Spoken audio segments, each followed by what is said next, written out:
A very warm welcome to you, e-loungers, to our second episode of the e-lounge for 2024. Today, we serve you bite-sized servings of knowledge as we speak to Professor Alistair Mokoena on his book, Servings of Personal Mastery. Professor Mokoena is Google's country director in South Africa and a chartered marketer with over 25 years corporate experience.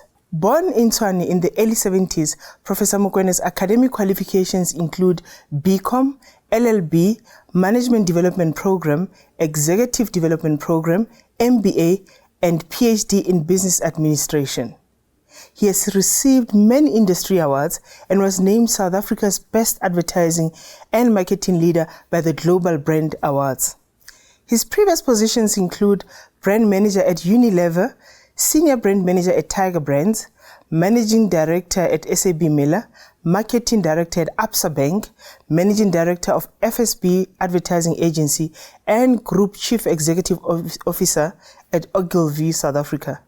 He is an extraordinary professor of practice in digital marketing and technology at the Northwest University Business School and a member of council at the University of Johannesburg. He coaches young professionals, mentors SMMEs, and is a regular guest speaker at international business schools and at industry events. In his book, Professor Mokoena serves you bite-sized pep talks and tools to unlock greatness. If you've ever experienced anxiety, loss, self-doubt, confusion, procrastination, and lack of self-control, then this book is definitely for you. The e-lounge is one of our knowledge share platforms. Remember that those who deserve to lead do not just read, but are seekers of diverse perspectives. They are open to learning and share their learnings for the betterment of all. Welcome to the e-lounge. In this installment, you better get your pens ready, get out your notebooks, because we are going to be serving you literally with pieces and pieces of valuable insights. We have in the studio today with me is Professor Alistair Mokoena, the Country Director of Google South Africa. Welcome to you, Prof. Thank you so much, Vera. Thank you for accepting our request, Prof. We really appreciate it. Today we are going to be chatting to you about your book that's newly published, and I want us to frame our conversation around the persons, individuals, the careers that they have, the workplaces that they work in, their spiritual aspects, as well as their wealth. So that is the framing of the discussion that we are going to have today. But before we go anyway, just a little bit about yourself. My son was saying to me earlier, just Google him, which I thought was quite funny. But just share a little bit about yourself, where you grew up and spent your life as a young person. Thanks a lot, Fiwe. It's such a pleasure to be here and to talk to you about things that are very close to my heart. So I grew up in Garankuwa in Pretoria. I went to boarding school in Mafikeng in the old Puputa days. Yes. I went to university in Grahamstown at Rhodes University.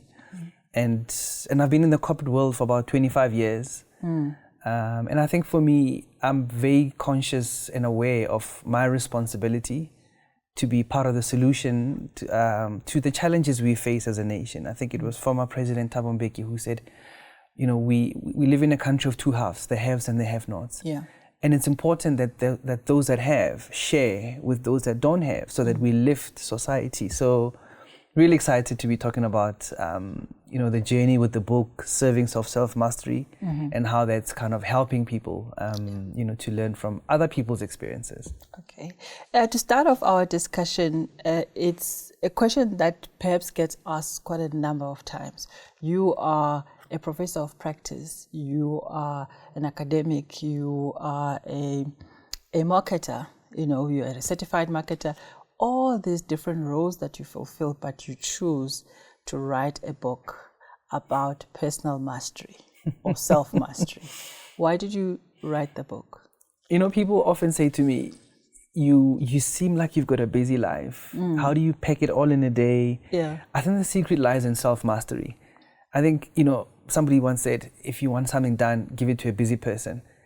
But for a busy person to be effective, they have to master themselves. So the journey of self-mastery is about recognizing, first of all, what your purpose is, what your mission is, why do you exist, why are you on earth, what are you trying to achieve through your life, right? Yeah. Being clear about that, but also being clear about the things you love doing, because those things give you energy. What do you spend your energy on? What do you spend your time and resources on? And being clear about the impact you want to leave and you want to have. So I've decided that my life has to be based on two things: significance and impact. Yeah. Now, significance means I want to solve big challenges, big problems. Impact, I want to do it in service of a higher purpose. I want to make a difference. It's not about me. It's about how do I become a vector or a channel to help other people. So there is a life of sacrifice. And when you are prepared to make sacrifices, it comes with hard work. It comes with, doing the heavy lifting. And I thought to myself, let me write a book about self-mastery, because I think it will help people, A, do a lot so that they can achieve a lot for the benefit of society. 2, I wanted to write a book about reminding each one of us of our own agency to be the solution that we seek or desire. Yeah. All the problems that we face in society are human-made. So it'll take human beings to solve those problems. Yeah. And I try through this book to remind us that each one of us can actually make a difference. Yeah. Thank you so much, Prof. So, as I said before, I want to frame our discussion in the you or the individual, the career, spirituality, as well as the health and the wealth, because in the book, you actually laid it out very nicely in terms of the chapters, how you've packed the chapters of the book. And I do want people listening to us today to take the time, buy the book, and also read through, because what you've done here, you've allowed individuals to sort of zoom into any chapter at any point in time and unpack the lessons that you have codified in there. So I'm going to begin. I'm not going to go through all the chapters, obviously, because people must buy the book, but I want to look at a few of these chapters, and then we unpack some of the lessons from a leadership perspective that are coming out from there, and also personal leadership perspective. Firstly, throughout the book, the first thing that I want to us to discuss, throughout the book, it's very clear that you're a spiritually grounded person. Yeah. It's very clear what you stand for, what you believe in. I think in the very first chapter, we read your favorite scripture, which I will not share at the moment, but it will come out as we have this discussion. You are somebody, comes across very clear that you are somebody who's very spiritually grounded. In a democratic society, we hear more and more this notion of be agnostic, don't share your spiritual belief or what you believe in, don't want to offend people, or you don't want to influence people unduly. So if you're in a leadership position, I just want you to share with us, how do you maintain your spirituality, declare it up front, unflinchingly so, and how does it influence your leadership style as a leader in our society? So, I mean, my identity is that I'm a Christian. I'm a born-again Christian. I'm very clear that God created me. I'm very clear that my life purpose is determined by God. I'm very clear that the resources that I have are just placed in my care so that they can benefit other people. Yes. And I don't apologize for that. I'm a big fan of diversity, equity, and inclusion. There's enough for all of us. Anyone and everyone is allowed to craft their own identity, speak their truth, and live their truth, So I was lucky. I went to a school, Mawatu High School, that had all kinds of religions. We had assembly 5 times a week. Every assembly was dedicated to a different religion. Christianity, Islam, Baha'i faith, Hinduism, Buddhism. So we had this diverse experience where every single scholar in that student, or every single people, was exposed to different religions. It wasn't about imposing one over another. So it gave you a sense of appreciation that there's something bigger than you. It's not about you. And I think that's where a lot of us get it wrong, is our egos tend to take center stage. And I often say the ego is your enemy. The ego trips you up. The ego is what attracts offense and and all of that, whereas self-esteem is a birthright. All of us deserve to nurture our self-esteem. It's what what affirms you as a person, as an individual. So I think people must understand that, especially in the subject of leadership, it's all about energy management. There's spiritual energy, there's psychological energy, there's emotional energy, there's physical energy, and so on. And when you're leading people, you need to be in touch and in tune with their energies. You need to be aware of your own energies. And if you want to build psychological safety, you can't ignore spiritual energy, because that's where people get their meaning and their sense of purpose from. So relationships will be shallow if you don't relate across all those different levels. So spirituality is something we cannot run away from. Yeah. I'm glad that you've articulated that the way you have. And in the last 3 interviews, e-lounges we've had, we've asked the different leaders differently this question, starting with Prof Radebe, the West Business School Director, and also Lincoln Mali, whom I believe is your former schoolmate there. So having said that, in terms of diversity and inclusion, are you then saying to us that as leaders, we ought to be aware and create the space for the enjoyment, I would say, of that space by the different people, and you can do this as a leader? Absolutely. One of my favorite expressions is live and let live. Create room for other people, bring everyone in, make the circle bigger. Everyone deserves a place, everyone deserves to be here. I think we've been taught that we live in a world of scarcity because of limited resources and trade-offs. But I think we have an opportunity to turn that on its head and say, we aspire to live in a world of abundance where there's enough for all of us. I mean, if you look at South Africa, 63 million people, 10% of the population, 6.3 million people go to bed hungry every night. Yet 10 million tons of food goes to waste in this country. So how do we ensure that excess, gets redistributed so that there is equity in the world? There's enough for everybody. And that's why I like this thing of, those that have a responsibility to share with those that don't have. And I do that with knowledge. I believe that knowledge is empowering. We've all heard former President Nelson Mandela saying education can really change a nation. So, even before education, there was storytelling, especially in our African society, where storytelling was the medium and the vehicle used to impart knowledge, from generation to generation. So I think we need to go back to bringing storytelling back into our lives. Yes, technology is important, devices are important, sitting as a family watching TV, that's all great entertainment, but I think we also need to switch off and tell stories, because through stories, we impart knowledge, we empower people, and stories are much more memorable than facts and figures. So, I'm glad that you mentioned knowledge, Prof, because in chapter 7 of your book, in fact, you dedicate, obviously for selfish reasons, I'm going to go to this chapter because as a knowledge practitioner, I just couldn't let go.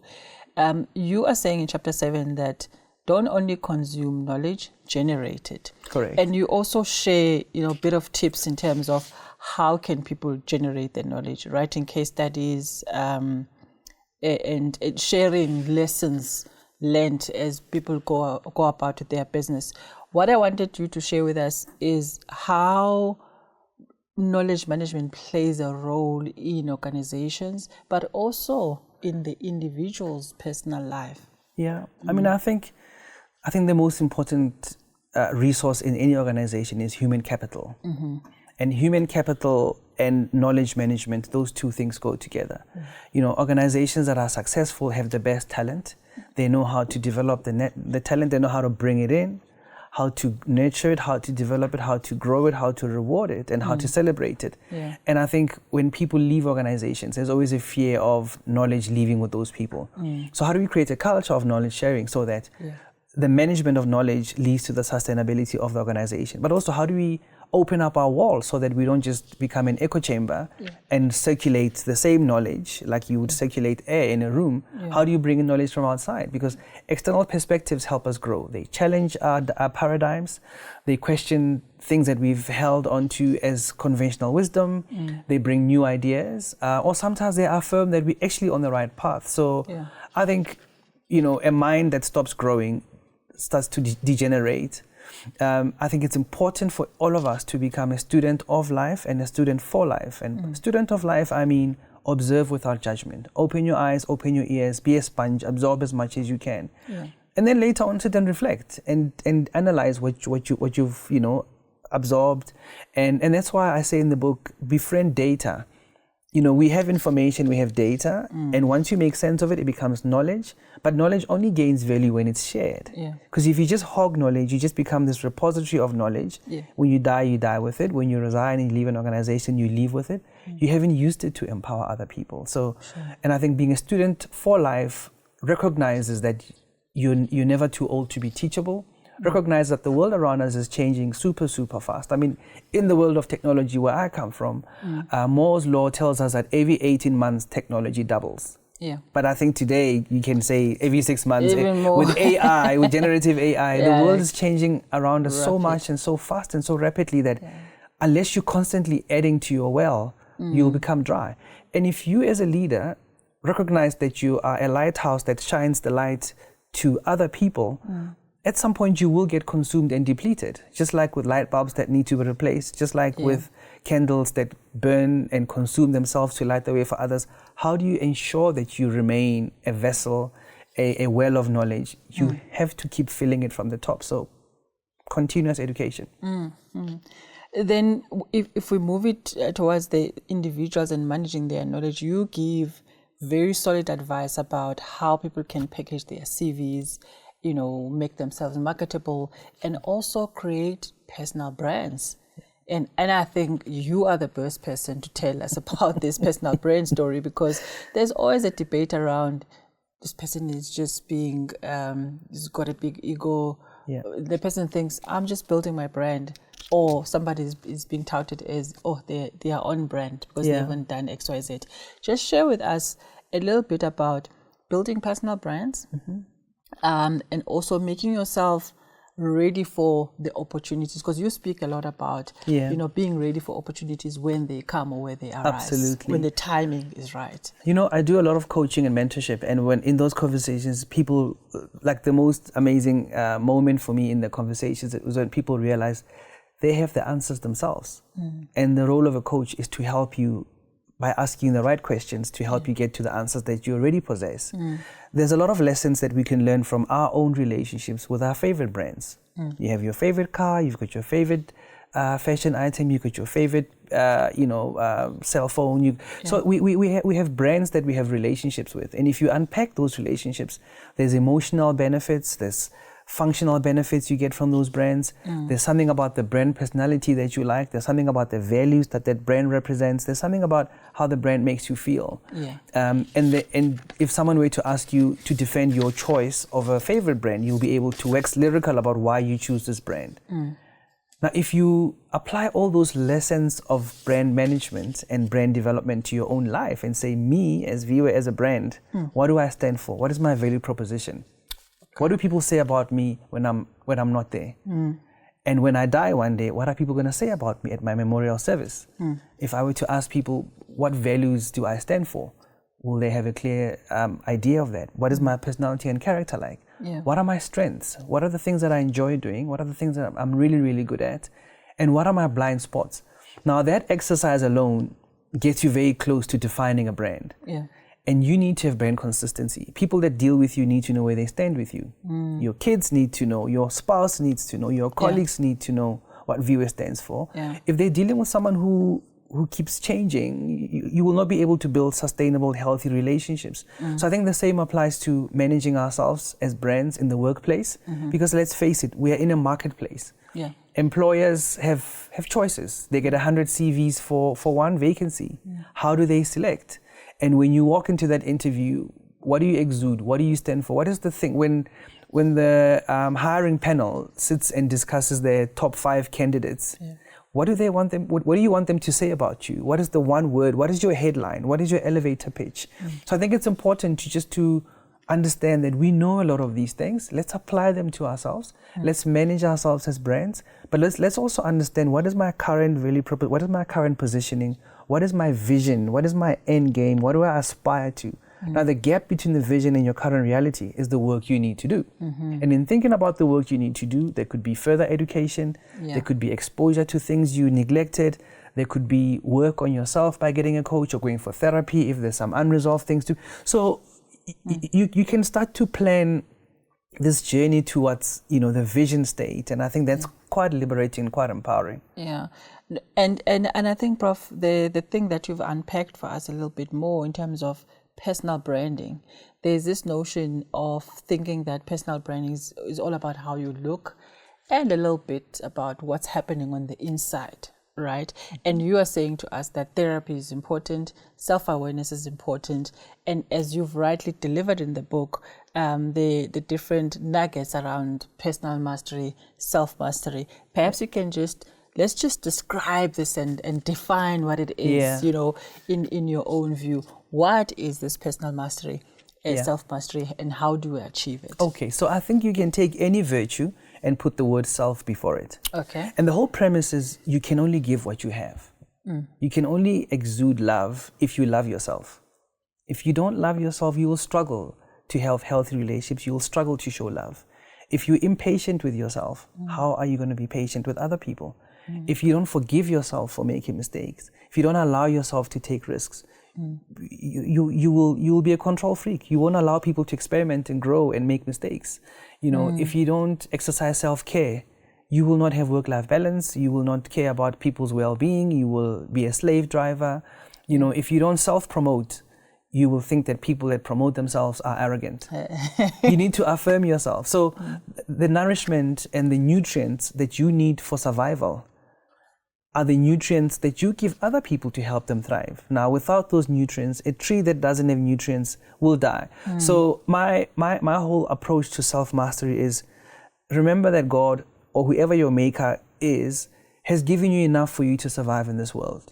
Before Adam and Eve ate from the forbidden tree, God said everything is available in abundance. I give you dominion over the whole world, over anything. Just eat and you don't have to work, you don't have to struggle. Yeah. And then after they ate the forbidden fruit, God said, well, now you're going to sweat. Now you're going to work hard for everything. Now you're going to feel pain. You're going to feel a sense of loss. Yeah. So unfortunately, we are in a world where, there are hurdles, there are headwinds, but only you can work on yourself. You can't change the next person. I can't change you. I can't make you like me if you don't like me. Yes. But I can thrive despite you not liking me because I can only work on myself.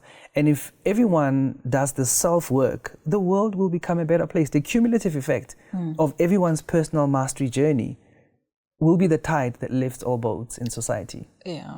You spoke about something quite important there, that ability to determine when you've set your vision, you've understood, you're a bit self-aware and you know where you want to go, and you need to do the work that is in between. One of the things that you share in the book and one of the chapters is being in touch with nature. Yeah. And paying attention to, I'd say, hobbies and your own. And I think most people know that you're an avid photographer. Yeah. How do we balance this in a society where we've got workplaces that are demanding, there's lots of work to do, you've got a family to look after? What is the importance of this connection with nature and looking after your hobbies? Because for all intents and purposes, people, if you say, I want to spend a Saturday doing my hobby, which is for me, flowering. Yeah. And it's like, nice. But you're wasting time. I mean, you could be doing something else. Yeah. How do we get people back to this connection with nature, and what is the importance of it and looking after hobbies, so to speak? So I think for me, a word that's really, really important in helping you manage your life and helping to master yourself is integration. Integrate the various aspects of your life so that you're not traveling on parallel journeys. Yeah. Steve Jobs used to like taking walks around the campus at Apple, and that's how he would have his meetings. I also love walking around the campus where I work. There's greenery there. There's, koi ponds. There's beautiful trees. There's beautiful buildings. Now, I love photography. So when I walk, I'm in touch with nature. I can, smell the roses. I'm not cooped up in a building with aircon and all of that stuff. I'm out breathing in fresh air. I can stand in the shade of a big tree. I hear birds singing. I feel like I'm on holiday, even though it's in the middle of a work day. I take photos so I can do my photography. I can get my fill from my hobby. I also get perspective just by stepping out of the kitchen, I often say as leaders, we need to recognize when we are in the dance floor, we shouldn't be there. We should go up to the balcony and have an aerial view and appreciation of what's happening. Get out of the weeds, get out of the detail, empower people to sort issues, coach from above. So I think we need to interconnect all these things. And that's why I'm able to study while working, while raising a family, while dedicating me time. Because the things that I go and research are pertinent to my job. They're linked to my own personal interest and passion points. They are linked to the solutions that I know society needs. So again, I say self-mastery is a life of sacrifice, where you're saying, I'm serving a higher purpose, I'm doing it for the benefit of other people. So if I don't manage my own energies at work, if I don't fill my cup with the things that inspire me, how do I hope to be inspirational and inspiring to my team that I lead? So I need to step out. If I feel like, I'm feeling overwhelmed, whatever, I get out the building, I take a walk. Releasing endorphins, releasing those happy hormones is such an important thing, and exercise is the solution to many problems that we have. It helps you rewire, it helps you cope with triggers in life. It just resets, it's a reset button, So and I think connecting with nature is important for a sense of balance. When I get home, the first thing I do is take off my shoes, like a lot of people, and my socks, and then I want to walk on the grass, because that's how you connect to nature. There's a certain centering that happens when your feet touch the ground, either soil or grass. It calms you, and just appreciating the garden that I have, the plants, the flowers, the bees, just watching nature happen. I've got these plants that are very, very thirsty. If I don't water them for 2 days, they start to wilt. But if I water them that morning, in the afternoon, they're back to full bloom. I mean, that's an exercise in nature. That's quite a thing. It's a marvel to watch, right? So I think those are lessons around, if you don't water something or someone or a relationship or, it will wilt, it will die. But once you water it and you watch it bloom, it affirms that you actually should be paying attention. For somebody who works for a big tech company, who we think you're probably surrounded by computers and coding all of the time, it's an interesting perspective that you raise about nature and looking after our health as part of self-mastery. I want to bring us the conversation to the work spaces, different companies, different contexts.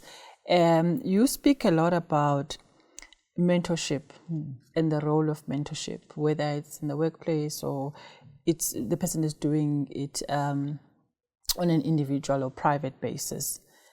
What do you think is the role of leaders when it comes to mentorship in their spaces and then in spaces that are outside of their area of influence?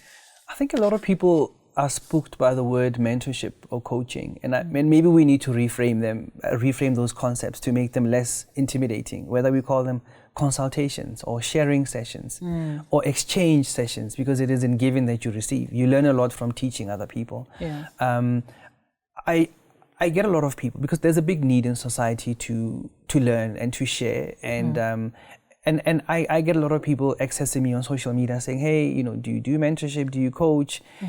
There was a time in my life where I used to feel, that's just too intimidating. I don't have enough hours for me, let alone other people. So how am I going to cope with all of this? But I think I've since turned that thing in my head to say, where there's a need, try and be a solution. Sometimes it's one conversation a person needs. Sometimes it's 10 minutes of your time. Sometimes it's just the knowledge that I have access to viewing. Even if it's just once a year, I've got 2-3 job offers. I want someone to bounce this thing off of. I'd like some advice. I'd like to help to develop a selection criteria for choices in life, and I'm battling with it. Can I just speak to somebody who I admire, whose journey? Because I think when someone approaches you, it's not a bother. It's not a disrespect for boundaries. It's, I admire something about you. I feel I could learn from you. And it's about contracting around how you're going to work, how do you access each other. There has to be rules and boundaries, of course. And it's not a one-way thing. And people have to prepare for mentorship conversations. The mentee has to be clear about what they want out. The mentor has to be clear about what their role is. And it's not about giving answers or spoon-feeding. Remember that the most sustainable value exchange is teaching people how to fish as opposed to giving them fish. So we're in the business as leaders of giving out fishing rods and teaching people how to cast and fish, but not to give out fish, because that creates a dependency, and you don't want a society that's dependent. Society needs to be productive as opposed to consumption driven. So I think it's important to just acknowledge that there's a need and to not be selfish. And very often all you need to do is listen and ask a couple of questions as a mentor or as a coach. We feel sometimes pressure to come up with answers. You don't have all the answers. It's impossible. Nobody's perfect, and perfection is not something that is attainable to human beings. Only God is perfect, you know. So I think, and also as men, we have this thing of wanting to problem solve, right? I've often heard my wife say, when I come to you, sometimes I'm not looking for an answer or a solution. I'm looking for an ear. Just listen. Just listen. So I think there's a lesson in that. On the issue of teaching others to fish, what we see happening, or at least I've also experienced it, is that we have got people that we lead, people that we manage, and some people, they're very talented, some people not so much. People are very different. So as a leader, how do you not, bolster the achievement of the people that you are leading in terms of being a gatekeeper and not allowing the opportunities? Because as I said, the timing for each person, it's very different. Hence, the growth path of people is different. So how do you as a leader not be that gatekeeper and say, oh, I spent 5 years training to be a director, so you need a little bit more time, whereas the person perhaps is ready within a year? I think it's important to understand that it's not about you. None of this is about you. You do what you do in service of other people. You become a leader because you have a responsibility to direct people, to coach people, to create opportunities for people. So it's a life of service. And unless you realize that, you will be self-centered. You'll be thinking about your own growth. You'll be, thinking about self-promotion ahead of acknowledging other people. So I think it's important to just be clear from the get-go that it's not about you. If you don't have that resolved in your head, you will really struggle. And we know that after pride comes a big fall. So the positions we hold are just positions. They're fleeting. I've seen very senior people get retrenched. I've seen very senior people get fired from their jobs. I've seen very senior people have a bad year and lose their positions. And if your self-definition is based on your title or your station in life, well, it's going to be a challenge for you, because one day you will not have that as a crutch. And how do you define yourself? You will get into a state of depression when you leave that big job, that big title. So it's important to understand that all these things are fleeting. Life is short. You can, go to bed tonight and not wake up tomorrow. True. So I think it's about the opportunity that you had on earth. How did you use it? The talents that you had, how did you use them? The resources around you, how did you use them? And to what end, right? And I mean, a leader without followers is not a leader. You're on your own. You might be in a management position, but if people don't look up to you, respect you, trust you, admire you, appreciate you, and feel a sense of connection to you, then you have a problem. So humility is not a nice to have. Humility is the connective tissue that brings us together. Human beings are social beings. We thrive on connection. We thrive on relationship, and relationships are based on a symmetry between people. There has to be a sense of equal power when you relate to people, despite the hierarchy in organizations. People have to feel that you're accessible. You have an open door policy. You have empathy and sympathy. You can relate to others, and I think it's important to let everybody know that you don't think you're above them. You all created equally. You're all created in the image of God, and jobs are temporary. So, Prof, on the issue of relationships, because you mentioned relationships in your previous explanation, more and more, and there's one, I think, psychotherapist or academic from the US, Esther Perel, who says that relationships currency is the new bottom line, meaning the quality of relationships that we have at work, in our families, social lives, is the most important thing in this new world of work. because it has an influence. I would like to hear your view on this, and this is a question I've been asking many leaders about. What's their view about the quality of relationships at work, and also those outside of work, personal? How do they influence the person who wants to achieve the self-mastery? I think the success of any organization is based on a couple of things. One, on the organizational structure. How do people interact in the organization? Is it a matrix structure where you're all interconnected? Is it a hierarchical structure where people don't feel they've got access to senior leaders? That's the one thing. The organizational culture itself, is it a culture that creates a sense of psychological safety? Is it democratic? Are people free to express themselves? And also, is it a culture where people are allowed to self-promote? People are acknowledged and recognized for what they do? Is there a sense of balance in the organization? Do they respect well-being, or is it just about results? I think one thing that the COVID pandemic taught us is that we have to look after ourselves, we have to look after people. Organizational success is not just about the bottom line, it's also about well-being. It's about making sure that people are healthy, they're happy. And as we know, people don't leave organizations, they leave managers. So the relationship between managers and their people matters. A lot of people value friendship, and they want to work with people that they like and trust, and they feel that they don't have to look over their backs.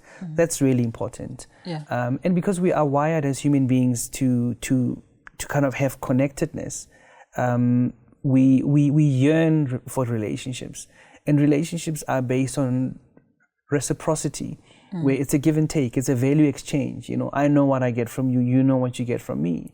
But for relationships to be healthy, we need to play open cards, we need to be transparent with each other. People need to be clear about your brand, what you stand for, your value system, and all of that. So that's why this notion of applying brand management principles to ourselves matters so much, because when you walk into an organization for the first time, you need to introduce yourself.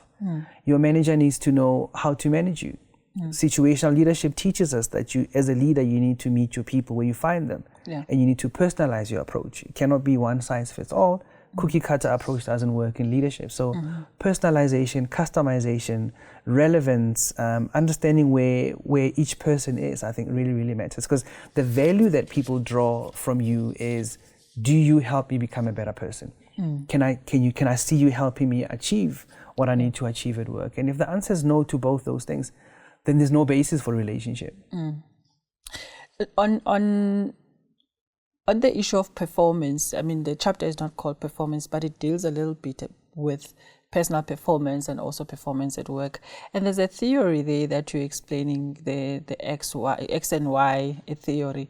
And my interest there was the role of leadership within that theory, and also performance management. Perhaps for the benefit of your viewers, you can just explain the XY theory and how it applies in the work context. Yeah, so I mean, it basically says the X theory is that there are managers who believe that people are not motivated, they're not trying to achieve their best, and therefore you need to have a sense of command and control. There is no trust in management, there's no trust in the people that work for you. Whereas the Y theory assumes the best intent, assumes that people are driven to perform and they want to succeed. So you as a manager need to realize which theory do you subscribe to. Do you trust people or do you not trust people? Do you trust people? Do you empower people? Do you leave them to achieve what they need to achieve, or are you micromanaging? Are you over-policing? Are you over-regulating the workplace? So it's really about a theory of motivation, and you need to understand how you come across as a manager, how you showing up, and just the kind of culture you're creating in the team. Right. On GenZ's, your organization, I think, has got access to a lot of GenZs in terms of people who work there, and also in terms of people who use your products and the services. What has been the insights that are coming out from your own data, own organization, about the management of GenZs and how leaders should be attuned to this different, or if there's any different type of leadership for GenZs particularly? So GenZs are 40% of shoppers in the world. So they're a very important economic powerhouse in terms of organizations being able to target them as potential customers or users or clients, but also understanding them as employees. Yeah. If we look at South Africa today, 55% of our population is below the age of 24. On the African continent, 24% of the population is young. By 2050, 1 in 3 young people in the world will be residing in Africa. So young people are becoming a dominant force in the world, and we need to understand that they have leadership capability, they have visions of what the world must look like, and then we as older leaders should not be imposing our will on young people. We shouldn't be ignoring them. We should be creating a space where every voice matters, every voice counts. Inclusive growth is important. Inclusive leadership, inclusive decision making is important. And Gen Zs have taught us the value of purpose. It's amazing, the more things change, the more they stay the same. Gen Zs actually care about what is your mission statement. What does this company actually stand for? And they want to challenge. And that's why Gen Zs have introduced a cancel culture on social media. That's why Gen Zs call companies and brands out if they feel there's a sense of mission drift, or you're not living up to your mission or your values or your purpose statement. So they're a very, very important constituency, and leading and managing Gen Zs, requires older managers to dig deep within themselves and say, how do I master myself so that I can be the best version of myself when leading other people? The old days of command and control are over. We lead through influence and inspiration as opposed to through authority. A lot of organizations now are realizing that actually the old hierarchies don't work. We need flatter structures. Flatter organizations are more nimble, more agile, and if you want to have speed and velocity as an organization, you need to remove some of those layers. And that's where Gen Zs thrive, where they feel that there's an equality, there's equity, and their voices are important, and they want to co-create. So it really calls for a different approach, a different management philosophy, a different culture in the organization. And also Gen Zs teach us quite a lot of lessons about reward and recognition. Some of them are not necessarily after money, they're after more leave. They're after more balance. They're after working from anywhere in the world. They're after remote working. So understanding that not everybody is driven by a gold watch or the biggest paycheck. It's about a sense of balance. So, yeah. Thank you so much, Prof. You touch on quite a bit on the individual, the person, and who they are, and being clear about their purpose. And I think perhaps as an exercise in us managing the 6 generations at the workplace at the moment, and inclusive of Gen Zs, and also managing ourselves, do you have some tips in terms of how one can get clarity in terms of their purpose? How do they get to the point where they say, I've now figured it out, this is my purpose, and then everything else needs to align to this? So there's quite a few routes one can take. As a Christian, my route is speaking to God and asking God, what do you want me to do with my life? What is my purpose here? What role must I play? And what will good look like to you? And having a good understanding of that, I think, sets you on the right path. Some people like to take a more academic approach and say, what legacy do I want to leave? What do people say about me? When do I experience the most joy and contentment? Ultimately you'll arrive at the same place, because there's a lot of consistency in our lives, but we don't always take stock of our lives. We don't review our lives. We don't journal. We don't write down what are the things I enjoy doing, what gives me hope, what gives me fulfillment. If money wasn't a factor, if a career or job, what would I spend my life doing? And in that there's some clues. And also when you experience a sense of flow, when a gymnast or a dancer or a performer is on stage and they're just doing a brilliant act on stage with their eyes closed, and they're turning and they're spinning and they're tumbling and they do that's when they experience flow. It's like a higher level. You've been elevated to an altitude that says the sky is the limit, the world is your oyster, you can achieve anything you set your mind and your heart on. That's when you know that you're in the right place. And I think that requires reflection. It requires quiet time.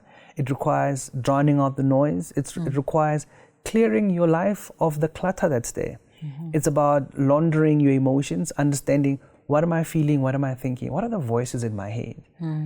Is it a critic that's speaking? Is it a pessimist that's speaking? Is it a judge that's speaking? You know, is this a hopeless voice?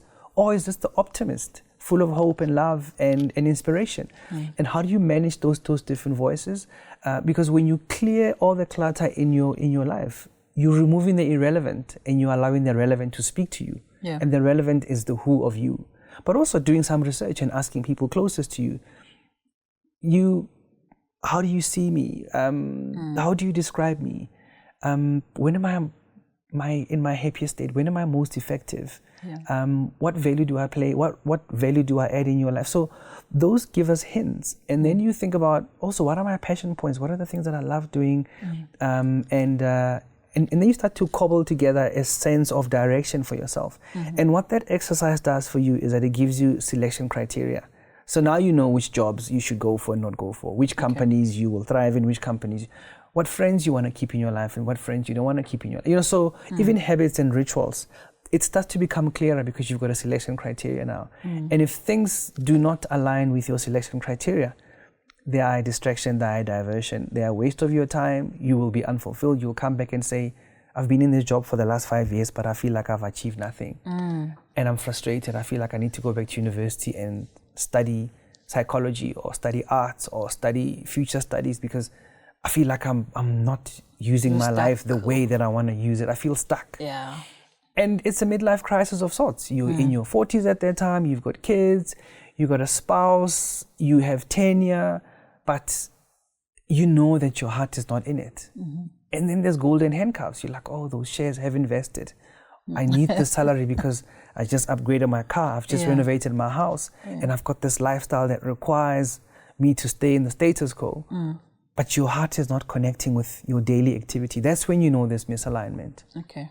Yeah. Okay. And the voices, I like what you said about the voices in our heads, and you do cover this in the book.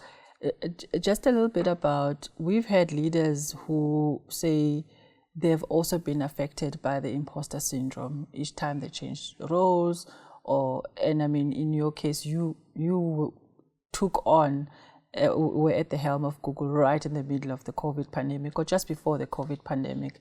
Do you experience any of those negative voices in your head, and how do you manage them? Because this is what leads to imposter syndrome in some all of the people. All the time. So, you know, resilience is not ignoring challenges. Resilience is not, you know, trying to be brave and just like, you know, I will not acknowledge, you know, the weaknesses or the vulnerabilities. Resilience is about walking through the storm and coming out the other side, right? So all those negative voices exist in all our heads, regardless of who you are. And I think it was Oprah who said, you know, she's interviewed some of the most powerful people in the world. But after every interview, everybody asks her for affirmation and says, how was it? How was I?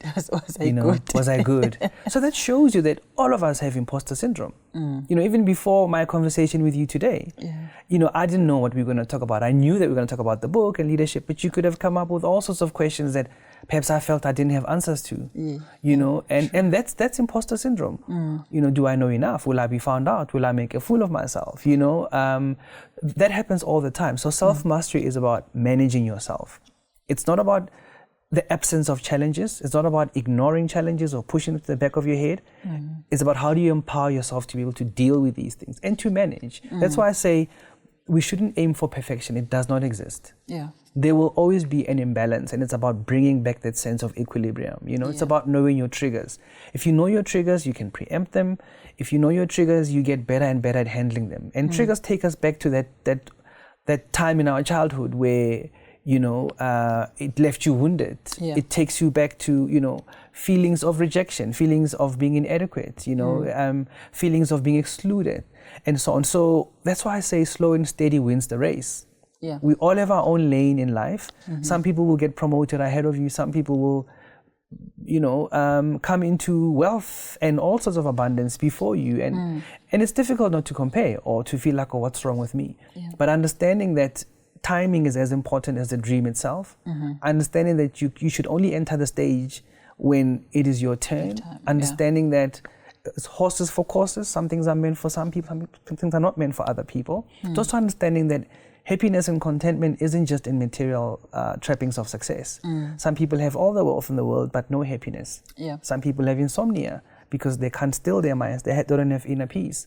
Some people have big jobs, big responsibilities, and big worry and anxiety and hypertension, whereas some people have fewer responsibilities, but they're healthier, they live long, and they're happier. So all of us are facing challenges on a daily basis. All of us have our areas of insecurity. All of us have moments of weakness. All of us make mistakes. It's about self-forgiveness. It's about recovering quickly from setbacks. It's about giving yourself the second wind to carry on. It's about having a wingmate. Don't walk it alone. Find help. Create a kitchen cabinet. Reach out for help. Be vulnerable. Be open. Be comfortable saying, I don't have the answer. Be comfortable saying, I don't know. Be comfortable saying, I'm scared, I'm vulnerable, I'm feeling insecure. Somebody help me. So yeah. Thank you so much, Prof. We slowly coming to the end of the interview, but there is so much, as I was saying earlier, that there is so much to cover in the book. So trying to jump from one chapter to the next. Education is a theme that runs across the book. From your humble beginnings to how you explain or describe the graduation of your grandparents and many other people, friends of your parents who came in and out of your family and in and out of your life, who inspired you in terms of your academic qualifications and your vision for academics. Here's the thing, though, as somebody who works in a let's say a tech giant, there is this notion now or belief or, trend to think that because there's these digital skills and there's short courses, education is more readily available than it was maybe a while back. So if I quickly do a short course online, I could be able to master something and go on and do business and do side hustles with that knowledge. On the other hand, there's the traditional academia, study for a diploma, a degree, master's, PhD, and so on. What is your view in the school of thought that says that, well, education is this consumable in these small bite-sized online learnings? There isn't really room or there isn't really need to go with the traditional academic qualifications route. So how do you say to a young person who's sitting at home and listening to this conversation and thinking, why must I go to, let me just do this short course? So my belief is be a student of life and be a student for life. You learn every day. There's formal education, there's informal education. The reason we've got recognition of prior learning is to affirm those that didn't have formal tuition, but have life experiences and life knowledge. We learn every day. We learn from each other, we learn from mentors, we learn from role models. We learn by observing, so short courses, long courses, undergrad, postgrad, TVET, university. For me, those are labels that humanity has created to categorize things and to, there's a segmentation model in every industry, right? But I think we need to look at what are you going to do with that education, with that knowledge, with that information, with the skills. It's about gaining skills so you can be productive members of society. It's about gaining skills so we can help and empower other people and live lives and livelihoods. So it doesn't really matter for me. In fact, that's why my dream is that we would see more and more learners getting into TVET colleges to learn a skill, to start businesses. 90% of the businesses in our country are small businesses. They employ more than 50% of the labor force. We need more and more businesses created. With a stubborn unemployment rate of 36% in the country and the highest Gini coefficient of 64% in the world, the answer doesn't lie in seeking jobs, but it's in creating jobs. It's about solving Africa's problems with African ingenuity and ideas. We need inventors, innovators, developers, engineers to come out of the continent. India graduates 1.2 million engineers a year. We graduate less than 2,000 engineers a year. So we need to expedite learning. We need to ensure that kids learn from a young age, from early childhood development. They get the best skills, the best tuition. But with tuition goes nutrition. So getting kids to have the right nourishment, the right family environment, where parents are invested in their kids' education, they show an interest, where parents are present, building healthy, happy children. who will solve the world's problems is important. And where human beings cannot fulfill that function, technology can. You can now put a virtual tutor in every household. You can now personalize education content with every child. You can work with the child's constitution and temperament and give them the right kind of solution. Cookie cutter approach doesn't work, you know, so, and if resources are an issue, technology can help bring the right kind of tuition and education in a much more cost-effective way. So education is all around us. Solutions are hidden in plain sight. We just have to be sponges. We have to. God has given us, you know, two ears and 2 eyes for a reason, and 1 mouth. So speaking less, but hearing more, observing more, I think is an important skill. Yeah. So we've got a lot of technology platforms in South Africa, just like the rest of the world. Perhaps a bit of an unfair question, but let me ask it in any event. WhatsApp, TikTok, and the rest of social media. Do you think, or in your view, are we using this access to technology to advance the learnings and the education and the skills development that we should be having? Yeah, so I think digital technology is important in helping Africa turn its fortunes around. What Africa requires is not incremental growth, but exponential growth, and only digital technology can help with that. That's why at Google we've got this concept called digital sprinters. It refers to emerging economies that have leaned into digital technology to accelerate their economic growth. There's a survey in the world called Digital Readiness Index that profiles 145 countries around the world on the use of digital technology to drive economic success. Number 1 in the world is Singapore. South Africa is 65, and the rest of the continent is below that.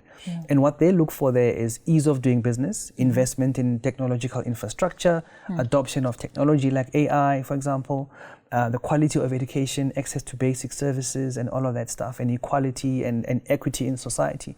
So we have a long way to go. But it's possible. I mean, Singapore 200 years ago was a small fishing village inhabited by 2,000 people. Look at it now, it's one of the biggest economies in the world and highly digitized. So we do have some work to do. Our internet penetration in the country has increased over the last 5 years to about 74%. E-commerce used to make up 1.4% of all retail sales in South Africa until COVID hit, and now we're sitting at about 5%, which is quite a nice growth. Internet penetration in North America and Europe is sitting in the 90s, so we need to get to that level. And if I look at the movement to online education through COVID, we've seen a significant shift. We've trained hundreds and thousands of learners as well as teachers on adopting, you know, software and educational platforms and language management systems. So hybrid education has become a reality, but there's a lot more we need to do there. But it all starts with access. So what are the various players doing to increase access? Well, we as Google invested in the Equiano subsea cable end of 2021. It brings faster, reliable, affordable internet access from Portugal down the Atlantic coast of Africa, landing in Nigeria, in Togo, in St. Helena, in Namibia, and Cape Town, to treble internet speeds, to reduce internet costs by at least 20%, to ensure that, you know, people have access, that there's Wi-Fi hotspots everywhere. You're sitting in a Gautrain station and you want to be able to connect to free Wi-Fi, for example, in taxi ranks, in bus stops, at work, in schools, so that online tuition becomes available. It's also important to realize that Education 4.0 speaks about personalizing education inputs, personalizing pedagogy so that every child, every learner is met where they are, right? So you need to be able to customize solutions so that we don't have a cookie cutter approach to education and to teaching and to learning. We all have different needs, and it's important to be able to use technology to personalize education, to meet the child where they are, to invest in early childhood development so that everybody has a great foundation in life. But it's important to match that early childhood development with good nutrition. So how do we ensure that, you know, kids have access to the best of that? Parents are involved in schoolwork and homework. Parents create an conducive environment in the home place. But we know that we have an issue of single parent headed households or child headed households in the country. Technology can replace humans. You can put a virtual tutor in a home. You can put, through devices, you can educate children. You can read them bedtime stories through technology. You can really develop a culture of homeschooling in the country to deal with things like resource limitations and so on. So there's a lot that technology holds in store. There's a lot that AI is doing to help society, whether it's education outcomes, health outcomes, How do we improve food security, for example? How do we deal with SDG goals? How do we enhance quality of life using technology? So there's a lot that can happen, but we need to have strategic direction in every society. We need to have an AI strategy as a country. We need to adopt technology pervasively. We need to remove all barriers, and that's how we will deal with the inequities of our society. Yeah, I think in our next discussion in the future, we should talk about AI, the ethics of AI, and how AI can accelerate public service in the different realms. But Prof, we've had a fantastic conversation. I don't even know where to stop because there is so much to talk about. But just to summarize in terms of our discussion, and maybe have your parting shot as a leadership nugget that you can give to us. Our intent with this conversation was just to take a few of these servings of self-mastery, apply them in the different realms in terms of the persons, individuals, their careers, work, health, spirituality, and wealth. And we've touched on all of those in these few minutes. But as we conclude, I would like you to just share with us maybe some leadership nuggets that you've come across as a parting shot to us as young leaders, also as the older leaders at the helm of the country, as at the helm of companies or departments, if it's the public sector, and just young scholars, young children, listening to this conversation, what they can take away from it as you leave us. It's not about you. True happiness lies in serving a higher purpose. As Luke 12 verse 48 teaches us, to whom much is given, much is expected. So acquire knowledge with the sole purpose of distributing it and sharing it and using it to help other people. Acquire wealth with the full intention of distributing it to help other people. If you hog any of these things, you take them to your grave and you've served no purpose. So it's not about you. Thank you very much to Prof Alistair Mokoena for spending the time with us on his book, The Servings of Self-Mastery. As I said, there is a lot to cover in the book. As you read each chapter, you realize that there's layers and layers of knowledge and learning that you can take away from here. I want to challenge Prof as we conclude to say to him that there are nuggets here that require small workshops to unpack even further, starting with defining self-mastery for each person and maybe finding someone's purpose. But that's a discussion for another day. Thank you very much, and thank you for joining us in the e-lounge. I hope that you've taken away the lessons from this conversation. It is a conversation that is not going to stop here. It's a conversation that is hopefully going to grow and multiply as you take the time to read the book or buy the book and read the book, because as I said earlier, there is lots and lots of knowledge that is consumed in the book. And always remember, as Professor Chili's Marwala reminds us, that people who want to lead should read. So please do the same. Thank you.